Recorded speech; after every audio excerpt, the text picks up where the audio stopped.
বলছি বলবি তো? বলছি আমার ক্লাসে আমার সঙ্গে একটা ছেলে পড়তো না, বুবুন বলে। তাকে তোমার কেমন লাগে? সে ছেলেটা?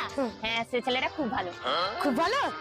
জানো মা, সে না কলকাতায় চাকরি পেয়েছে, 30,000 টাকা স্যালারি। কি বলিস রে? হ্যাঁ, আমি জানতাম সে ছেলেটা পারবে, তার মধ্যে ট্যালেন্ট আছে। দুনিয়াতে এত ছেলে দেখেছি, তার মতো নম্র আর ভদ্র ছেলে একটাও দেখিনি। আর ছেলেটা অনেক ভাগ্যবান, তাকে যে বিয়ে করবে সেও অনেক ভাগ্যবান। মা, সে ভাগ্যবানটা অন্য কেউ না, তোমার মেয়ে। কি? হ্যাঁ, আমি না তাকে অনেক ভালোবাসি। হারামজাদি, সে কুলাঙ্গার ছেলেটাকে তুই ভালোবাসিস?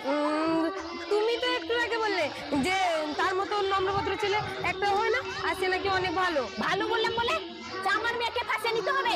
সে একবার বাড়ি আসুক, তাকে আমি রণচণ্ডী রূপ দেখাবো।